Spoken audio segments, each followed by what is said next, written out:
everybody, Mike Iaconelli out here in the shop. I want to talk to you about a really cool modification to add flash and make it look like your lure is chasing another little fish. I call this one the bait chaser modification. Stain water, clear water, the spring, the fall, heat of the summer. Anytime you have little bait fish out there that are getting eaten by bigger bait fish, and then the bass are eating those fish, this is a key modification. You know I'm very much about match to hatch, being natural. Well, this bait chaser modification, it's a real easy way to establish that circle of life. And you can do it on the fly. Let me show you some of the components, and you can make this modification with any bait, but it works extremely well with swim baits. And here it goes. So basically, first component, you already have it in your box anyway. This is a VMC sinker stop or bobber stop. Real easy, just comes on a little peg like that. The first thing we're going to do is we're going to add a bobber stop straight to that line. We're going to thread it through.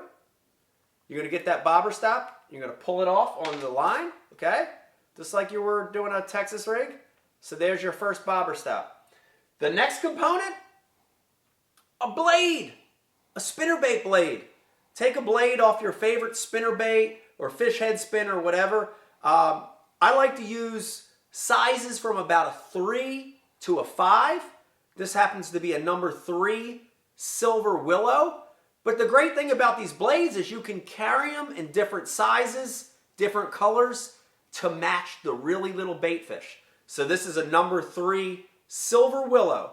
Now if you look at it, the only thing, I've got the blade attached to an O-ring, to my Sampo swivel, and then not another O-ring. I just have it open on that swivel end. And I'm going to get that blade, I'm going to thread it right onto my line. There you go, okay?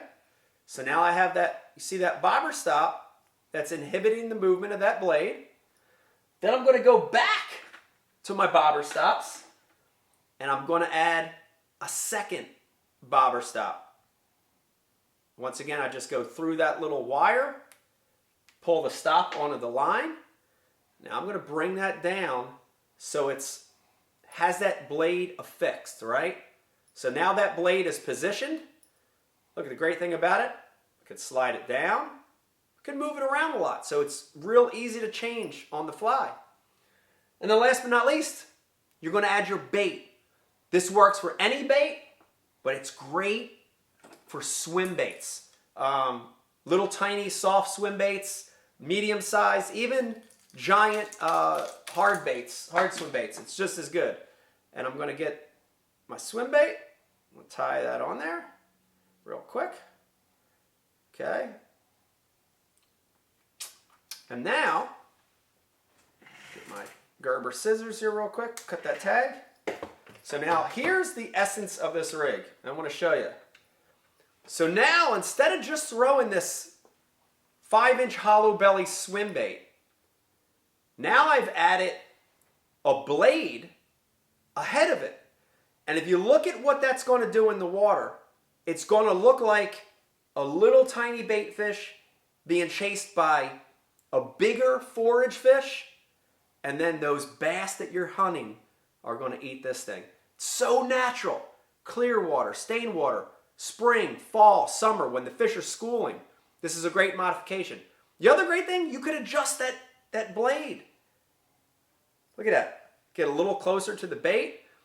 I really like this thing anywhere from 6 to 12 inches above the bait, and it adds a little bit of flash. It moves 360. It rotates in the water just like a spinnerbait blade does, and really triggers a strike that you can't get without that little blade.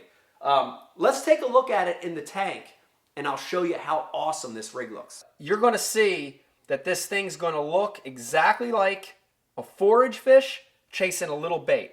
And I want you to watch, look at that flash and that vibration. As the bait's being pulled, as the bait's falling, And the great thing about that little blade, it doesn't affect the action of your bait whatsoever. All it's doing is adding a little flash, a little vibration, and it's mimicking a little tiny bait fish being chased by a bigger forage fish. And that bigger forage fish that's chasing that little bait, that's going to be eaten by the bass.